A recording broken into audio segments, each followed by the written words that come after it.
irmãos, bom estar com vocês, mesmo com este recurso, né? Mas é bom poder sentir que estamos nos comunicando, que estamos compartilhando da mesma fé, da mesma palavra. Então, apesar de tudo que estamos vivendo, é um momento bom para mim estarmos aqui nesse momento em que nós poderemos ter um pouquinho de união, estar um pouquinho juntos, mediante o mesmo Espírito em que cremos. Antes da gente começar, queria fazer uma oração com vocês, para que o Senhor possa, nesse momento, usar a minha vida. Eu sou totalmente dependente de Deus, totalmente, absolutamente, e que Ele também possa falar ao seu coração nesse momento, através dessa palavra. Amém? Senhor, meu Deus e meu Pai, neste momento, Deus, eu te peço, Senhor, que o Senhor, ó Pai, possa falar, Senhor, através de mim, que o Senhor possa, Senhor, esclarecer a minha mente, Pai, a respeito da Tua palavra, que o Senhor me dê as palavras certas, meu Deus, para pregar aos Teus filhos, Deus, que o Senhor possa, meu Pai, a nos ajudar, Senhor, nos dar direcionamento, que o Senhor nos ajude a enfrentarmos esse momento tão difícil, Senhor, ao qual estamos vivendo. Senhor, neste momento eu peço, Deus, abre a minha mente, coloca as palavras na minha boca e ajude os teus filhos também, ó Deus, nesse momento, para que possamos compreender qual seja a tua boa vontade para as nossas vidas. Em nome de Jesus. Amém. Irmãos, nesse dia, né, nós nos propusemos a falar um pouco a respeito de um texto muito conhecido dos irmãos, ao qual eu já falei também em uma outra oportunidade. Na verdade, há 3 anos nós tivemos a oportunidade na escola dominical de nos debruçarmos um pouquinho sobre a carta de Paulo à igreja de Corinto, não somente essa carta, mas outras também. E eu confesso que eu aprendi coisas assim absurdas, inexplicáveis, né? Que fizeram o meu olhar em relação a esses textos mudar totalmente e entender um pouco mais do que o Senhor tem para a nossa vida. Já tive a oportunidade de fazer uma explanação na escola dominical e em 2 igrejas a respeito desse texto, mas eu quero novamente compartilhar com você, porque ele tocou muito forte no meu coração desde o dia de ontem, essa semana, na verdade, e creio que o Senhor quer e vai falar com as nossas vidas. Bom, o texto que nós vamos nos debruçar, vamos analisar, ele está na carta de Paulo, a primeira carta de Paulo aos Coríntios, no capítulo 11, no versículo 17 a 34. Em algumas Bíblias está lá como título A Ceia do Senhor, ou informações, conselhos sobre a Ceia do Senhor. É um texto muito conhecido. Talvez você, quando você esteja no momento da ceia, você nem lê a Bíblia, você já sabe recitá-lo de cor, porque nós fazemos isso, nós o lemos muitas vezes, né, durante todos os meses. Então, o meu objetivo, com a ajuda de Deus, é que a gente possa compreender um pouquinho melhor esse texto nesse dia de hoje, para que o nosso culto seja um culto racional ao Senhor. Irmãos, antes de tudo, antes da gente começar, é importante a gente pensar sobre o escritor. Eu já falei para vocês que trata-se de uma carta. É uma carta do nosso irmão Paulo. Então, algumas coisas a respeito desse escritor. O escritor dessa carta, como vocês sabem, Paulo, um homem culto, um homem que foi instruído a respeito da lei, né, mosaica, conhecedor de toda a legislação, né, pertinente em relação daquele povo, foi instruído aos pés de Gamaliel, que era um homem muito importante para aquele momento também. Paulo, ele tinha uma dupla cidadania, o que o destacava também dos demais, e ele era um homem extremamente culto em vários sentidos, em várias áreas do conhecimento. A gente percebe também que no início da narração a respeito de Paulo, nós o vemos como um perseguidor dos cristãos. Paulo, ele foi um homem que ele perseguia, ele presenciou a morte, o martírio de alguns irmãos, como por exemplo de Estevão. Então a sua função era perseguir qualquer um que se levantasse contra a lei judaica ou contra a paz, né, da religião judaica.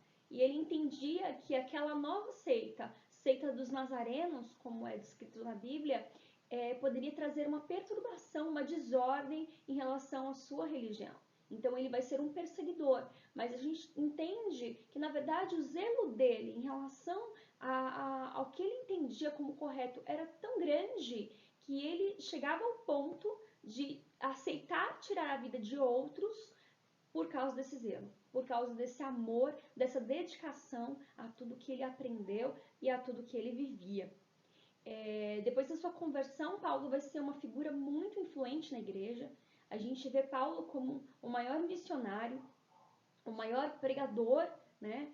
Juntamente com Pedro, claro, mas Paulo se destacou em alguns aspectos. E aquele que matava pelo evangelho vai se colocar agora como alguém que vai morrer por esse evangelho. Vai colocar a sua vida também à disposição das prisões, dos naufrágios e de tudo que vier pela frente em prol do evangelho. Paulo ele vai ser um escritor de 13 cartas no Novo Testamento, 13 cartas são atribuídas a ele, e essas cartas elas não só se destinaram às igrejas, né, daquela época, mas elas servem também de revelação para as nossas vidas. A gente vê nessas 13 cartas temas muito corriqueiros, muito costumeiros, muito comuns, né, às nossas situações cotidianas. Então a gente vê como a palavra de Deus ela é tremenda, porque 2000 anos atrás Paulo escrevia às igrejas, admoestava, ensinava, e na verdade os problemas pelas quais aquelas igrejas passavam são os problemas que nós estamos vivenciando, que nós passamos também. Então as cartas são extremamente importantes para que a gente possa entender mais do Evangelho. E Paulo ele também foi o fundador de muitas igrejas. Muitas foram fundadas pessoalmente por ele e outras por pessoas que ele evangelizou. Então, ele acabou, de alguma forma, também alcançando essas igrejas. Bom, uma coisa importante também é a gente pensar sobre o destinatário, né? A quem essa carta de Paulo, mais especificamente a primeira carta, a primeira epístola de Paulo, né, aos Coríntios se destina? Bom, ela se destina à igreja de Corinto.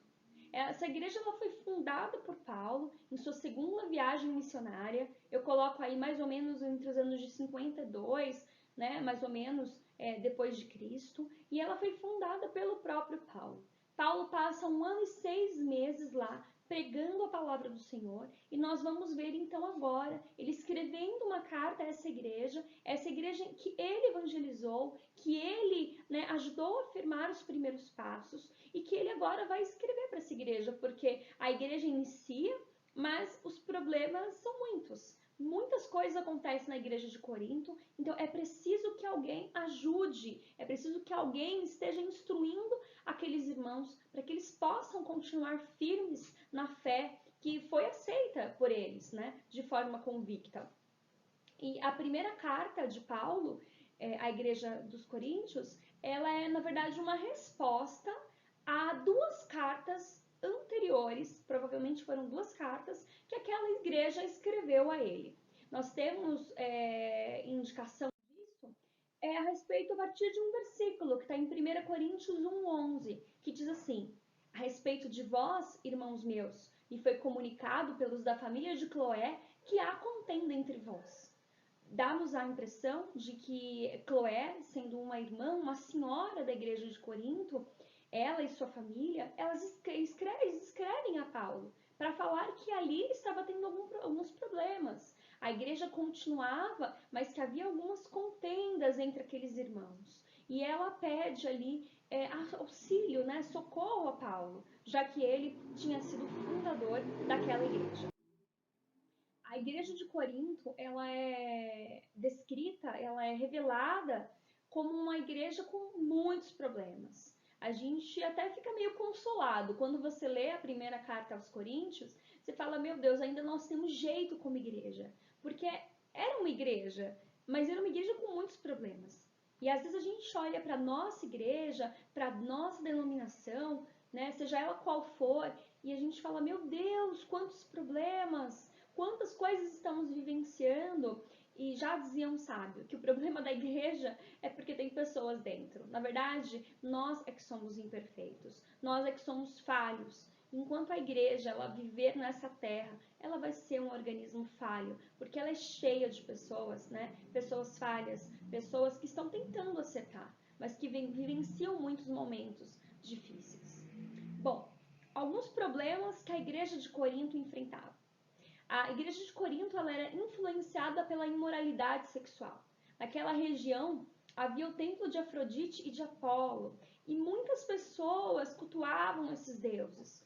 E esses deuses, parte do seu ritual religioso consistia na prostituição cultural, consistia também em sacrifícios que envolviam até mesmo o sexo, a prostituição. Então, de alguma forma ou de outra, aquela igreja ela era um pouco influenciada por esse entorno que havia, né, em relação aos templos de Afrodite, de Apolo e dos seus cultuadores. Mas não é só isso. Ela era uma igreja dividida em facções. O que são facções? Facções são grupos, são partidos. Então, não era uma igreja unânime, era uma igreja que estava dividida em grupos, né? Dividida em grupinhos, em panelinhas. E a gente observa isso quando Paulo diz, porque dizendo eu sou de Paulo, e outro, eu de Apolo, porventura não são carnais? Então, alguns falavam, olha, eu sou de Paulo. O outros diziam, eu sou de Apolo. Então, não era uma igreja que estava 100% unida por Cristo. Eles estavam ainda com essa mente terrena, dividindo-se em seus grupos, em suas ideologias, sem conseguir uma unanimidade perfeita. Um outro problema, além disso, na igreja de Corinto, era em relação ao uso indevido dos dons. Olha que interessante. Era uma igreja que tinha os dons, o Senhor concedera a eles os dons, mas quando nós lemos o capítulo 12 de 1 Coríntios, ou até mesmo o 13, nós vamos perceber que Paulo faz um longo texto falando a respeito dos dons, que eles deveriam ser usados de forma devida, de forma organizada, de forma ordeira e para a glorificação do nome do Senhor.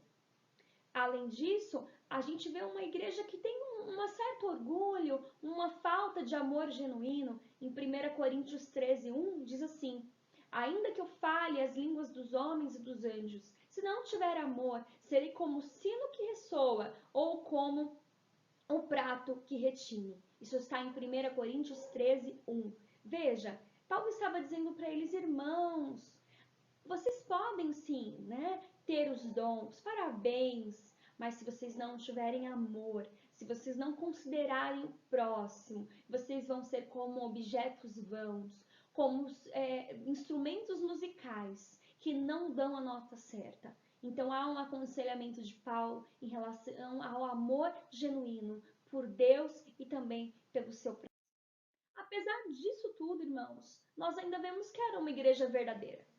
A gente percebe em 1 Coríntios 1:2, quando Paulo inicia a carta, ele diz assim, olha, a igreja de Deus que está em Corinto, aos santificados em Cristo Jesus, chamados para ser santos, com todos os que em todo lugar invocam o nome do Senhor Jesus Cristo, Senhor deles e nosso. Então, logo no início da carta, Paulo diz, a igreja de Deus que está em Corinto, aos santificados. Então, apesar de todos os problemas que eles estavam vivendo, Paulo, ele não ignora esses problemas, mas ele reconhece aquela igreja como uma igreja que está em construção, mas que é uma igreja verdadeira, que está lutando para se santificar, mas que são santos, são separados por Deus. Então, é bem interessante a gente perceber isso, que apesar de como organismo, né, terrestre, termos tantas falhas, o Senhor ainda nos reconhece como uma igreja verdadeira. Bom, e lá em 1 Coríntios, capítulo 11, a partir do versículo 17, nós vamos ver algumas admoestações, alguns conselhos de Paulo para aquela igreja sobre a prática da ceia do Senhor. Nós sabemos que por esses dias, né, nós celebraríamos a ceia do Senhor. Então, me deu muita vontade de falar sobre esse assunto, porque eu acredito que essa pausa que Deus nos deu, esse momento que o Senhor está permitindo, em que nós paramos tudo, seja para que nós reflitamos sobre as nossas vidas e também sobre o nosso culto a Deus. O que estamos fazendo ao Senhor, o que estamos dando, o que estamos oferecendo ao Senhor. O Senhor não precisa de batedores de cartão, o Senhor precisa de verdadeiros adoradores. E a partir do versículo 17, Paulo vai começar a dar alguns conselhos para aqueles irmãos a respeito desse momento tão importante que é a ceia do Senhor. E ele começa dessa forma. Versículo 17. Nisto, porém, que eu vou dizer-vos, não vos louvo, porque vos ajuntais, não para melhor, senão para pior. Paulo já começa dizendo, olha, há pouco eu fiz um elogio. No versículo 2 do mesmo capítulo, ele tinha feito um elogio àquelas pessoas. Ele tinha dito, olha, eu elogio vocês porque vocês têm ouvido os meus conselhos, vocês têm estado, firmes nas palavras que eu tenho dito. Mas agora ele vai mudar de assunto e vai dizer, olha, agora, neste assunto que eu vou trazer para vocês, neste assunto, eu não vou elogiá-los, eu não vou louvá-los, porque vocês têm se reunido não para melhor, senão para pior. Irmãos, é muito sério essa afirmação de Paulo, porque ele estava dizendo que os cultos daquela igreja eram uma reunião que não trazia bem, trazia mal. Eles não se reuniam e saíam de lá melhores, eles saíam de lá piores. Porque eles não entendiam, eles não tinham consciência do que o Senhor requeria naquele culto. Então Paulo vai dizer isso. Vocês vão se ajuntar, mas não é para melhor, é para pior. E ele vai começar a explicar por que disso. Por que da sua conclusão de que aquela reunião era uma reunião para pior. E ele vai dizer no versículo 18, olha, porque antes de tudo eu ouço que quando vos ajuntais na igreja, há entre vós dissensões. Em parte eu creio. Dissensões são brigas, são rivalidades, são aquelas facções que eu falei agora há pouco.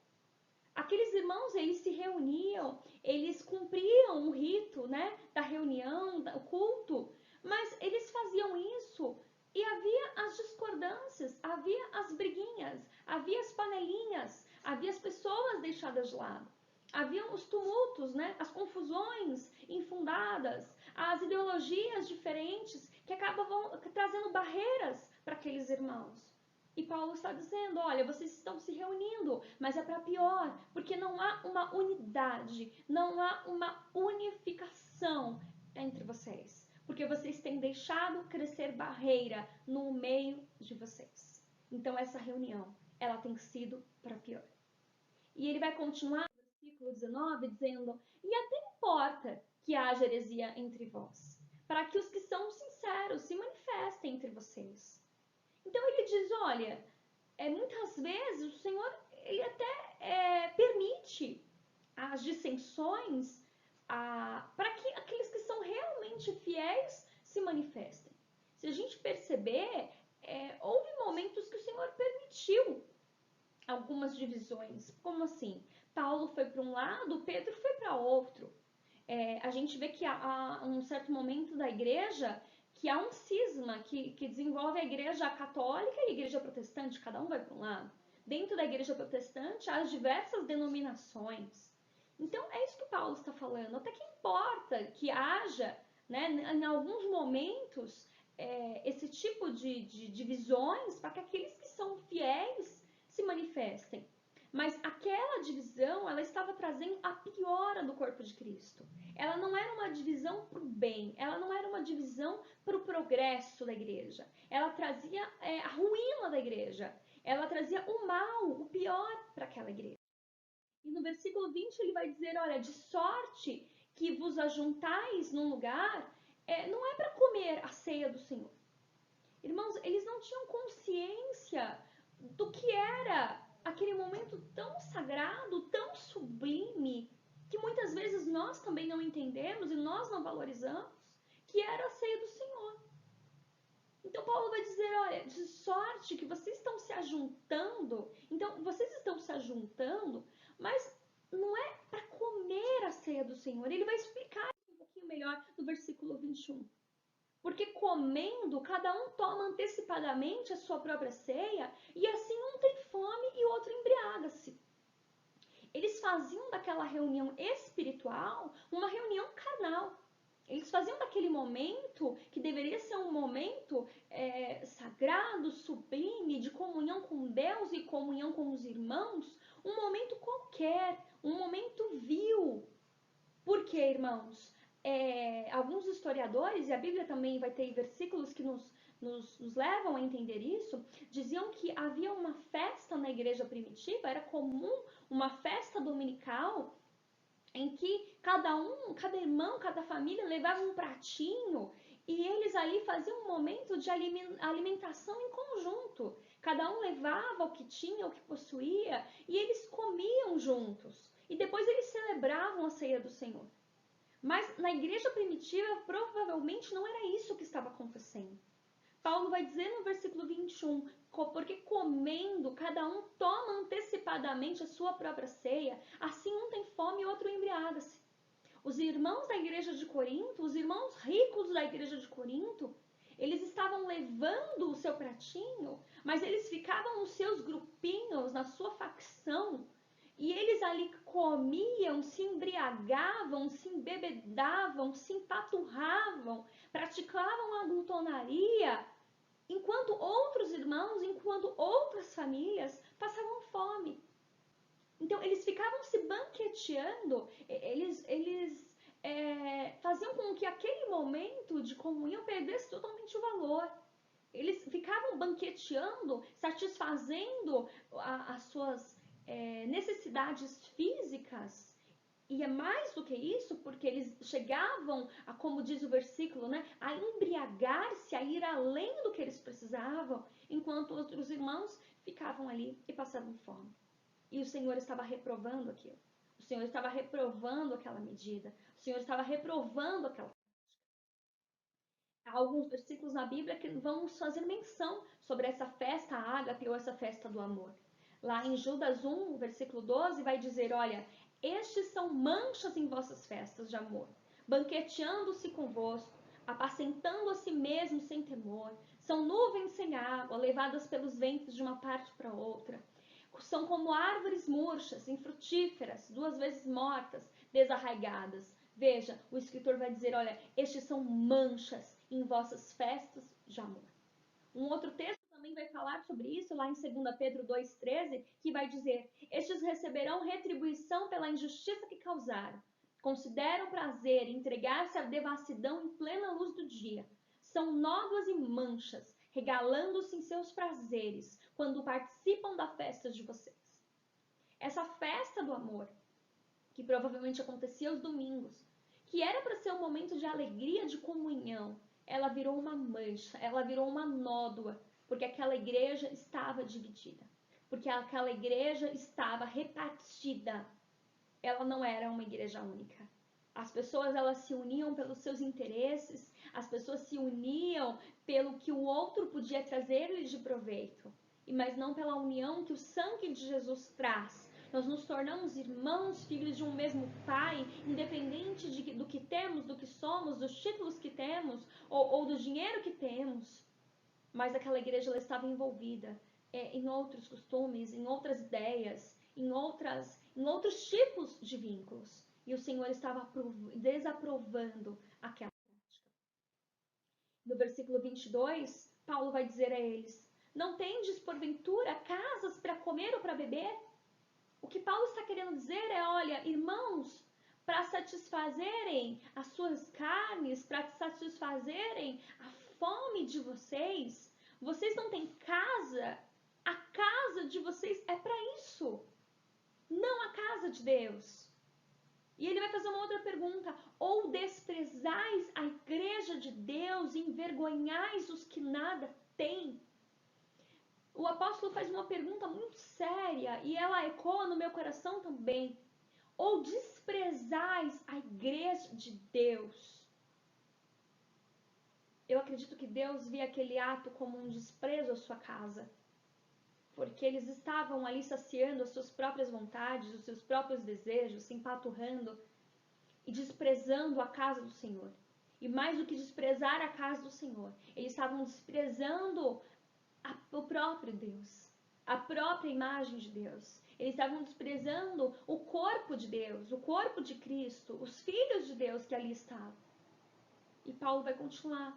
Envergonhais os que nada têm. Aqueles irmãos mais pobres saíam envergonhados. O que era para ser um momento de comunhão, era um momento de tristeza, porque aqueles irmãos mais pobres saíam dali envergonhados. Eles saíam dali com fome, porque a igreja não se compadecia. Meus irmãos, o que o Senhor tem nos dado é para nós dividirmos. O que o Senhor tem nos oferecido é para que Ele tenha nos abençoado, é para que a gente possa dividir. Não tem sentido que o Senhor nos abençoe, não tem sentido que o Senhor nos dê, para que a gente guarde, para que a gente encha os nossos cofres, encha as nossas casas e despreze os outros. Não há porquê isso, não tem sentido nós fazermos isso, não tem sentido o Senhor nos abençoar, se não for para que nós compartilhemos. Qual é a nossa noção de família? Nós chamamos os outros de irmãos. Será que eles são nossos irmãos mesmo? A ponto que nós dividamos o que nós temos?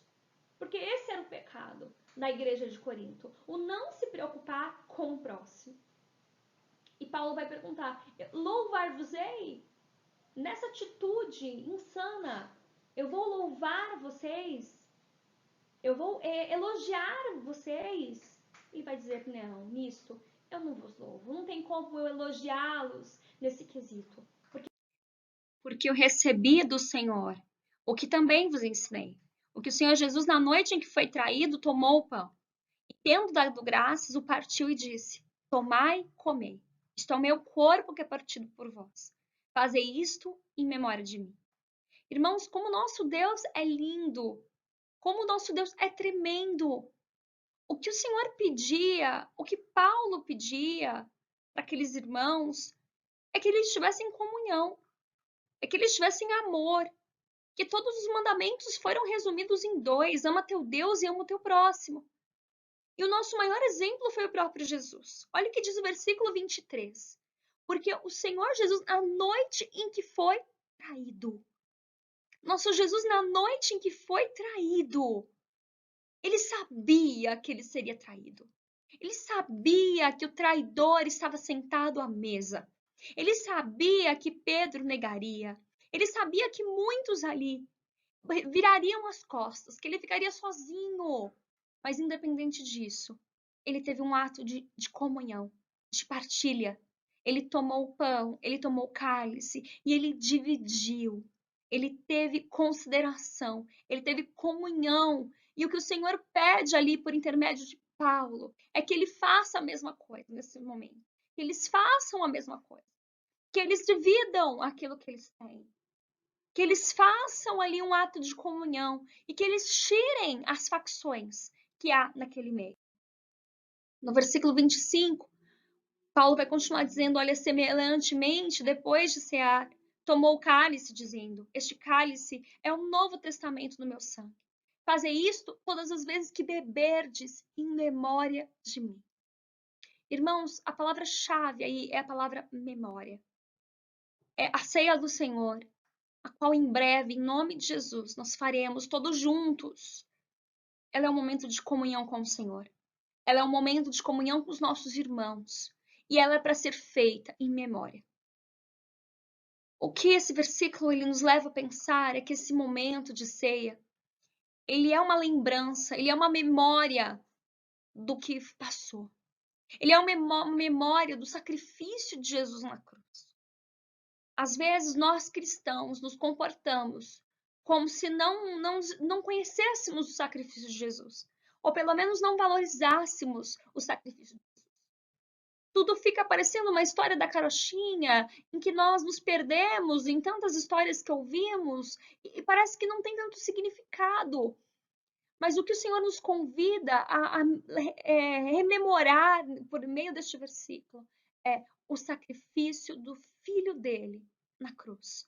Nós não podemos esquecer qual é o significado disso. Qual foi o peso deste sacrifício? qual foi o peso e qual foi a alegria que este sangue trouxe para as nossas vidas. Nós ceamos em memória do Senhor.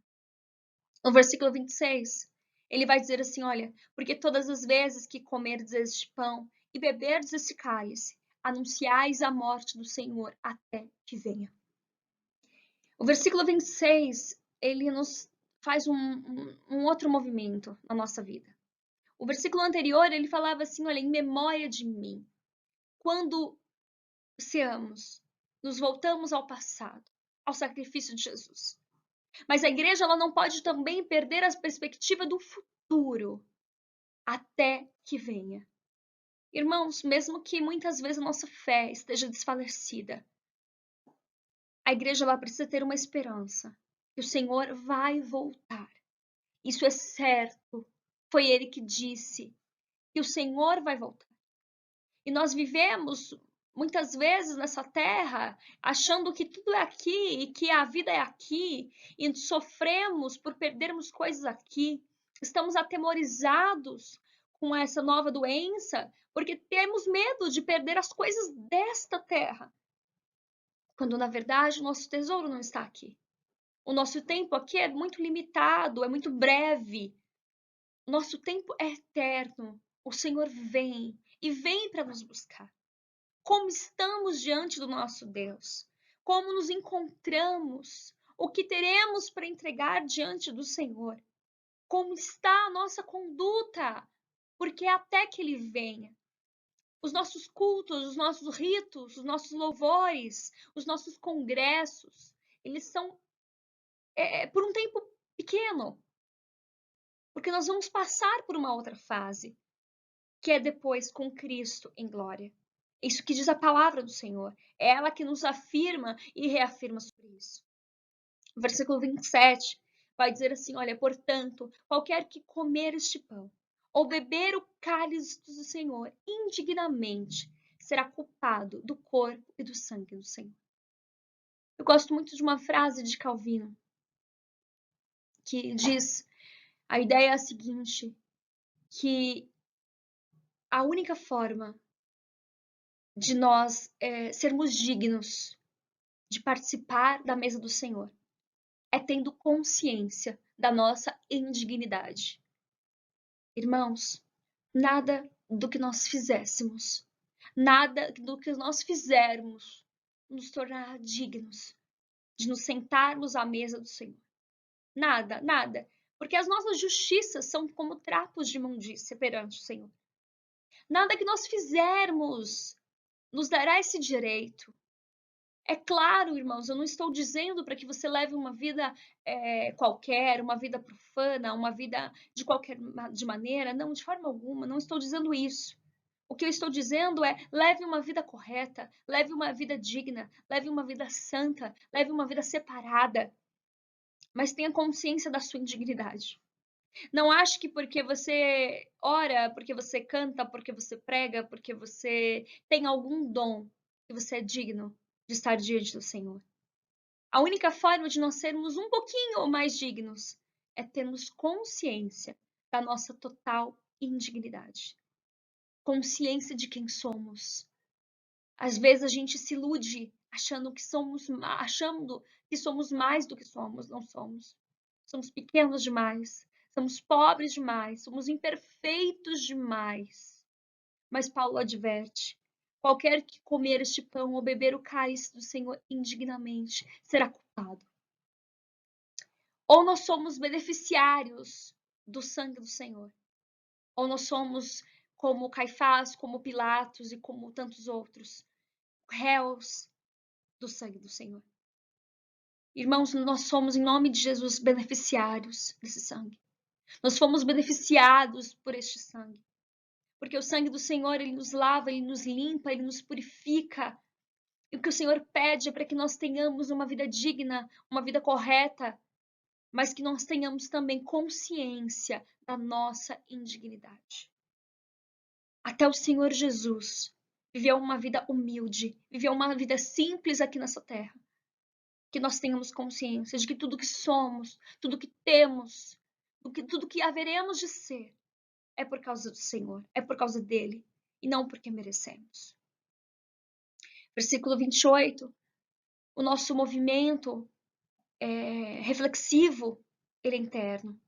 Porque Paulo vai dizer assim, olha, examine-se, pois. Examine-se então. Examine-se, portanto, o homem a si mesmo. E então beba e coma. Examine-se. Examinar é mais do que olhar. Eu acredito que examinar é mais do que analisar. Examinar é algo mais profundo. É algo que se atém aos detalhes. É algo que se atém a pequenos vestígios. Analise os seus vestígios. Analise as pistas que estão na sua mente, no seu coração, na sua fala, no seu comportamento. Analise-se. Não se engane.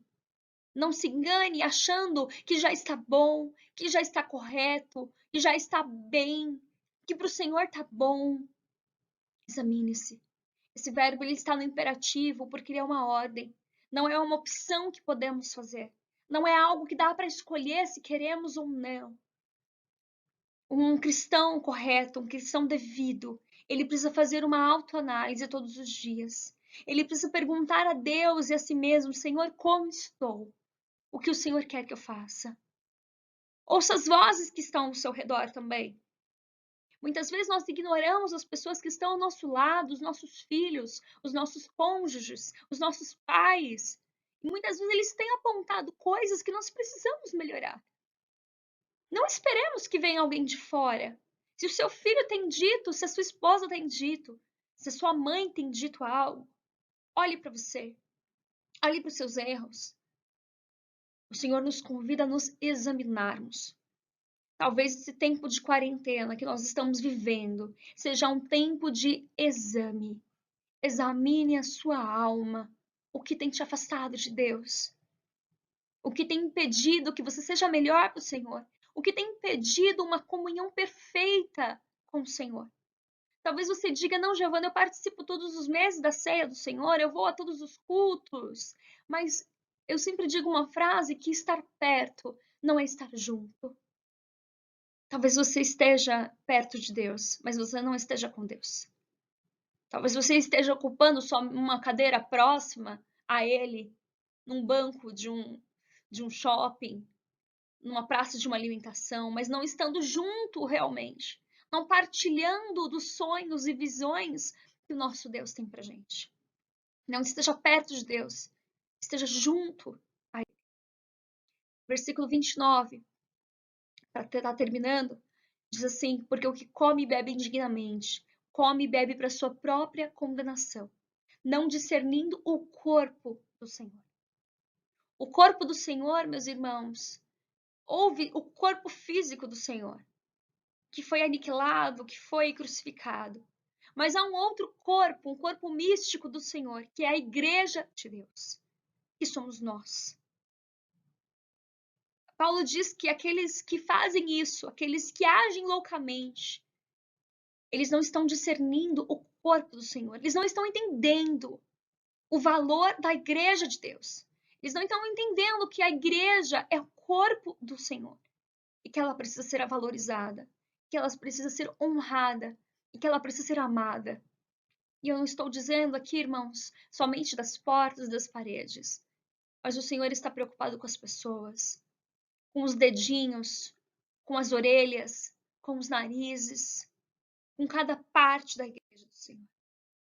Versículo 31, de 30, vai dizer: por causa disso, há entre vós muitos fracos e doentes, e muitos que dormem. Porque se nós nos julgássemos a nós mesmos, não seríamos julgados.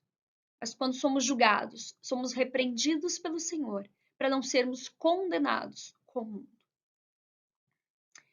Há muitos que dormem. Há muitos fracos, há muitos doentes e há muitos dormentes. Talvez esse seja um tempo de despertar da igreja do Senhor.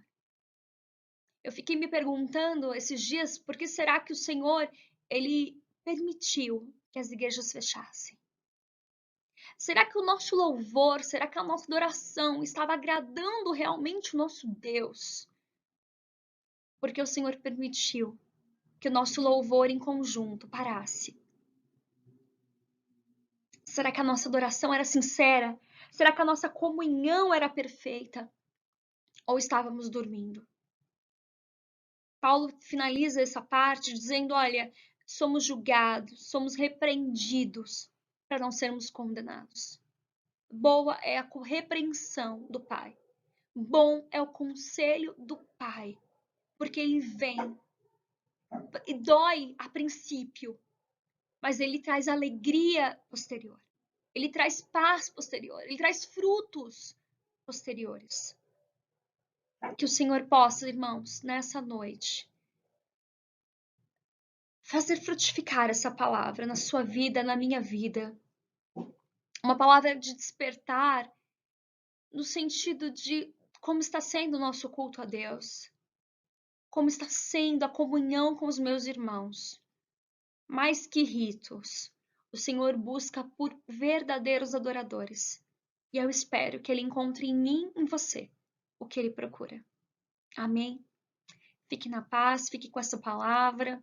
Um abraço grande a todos. Espero vê-los em breve, em nome de Jesus. Fiquem com Deus.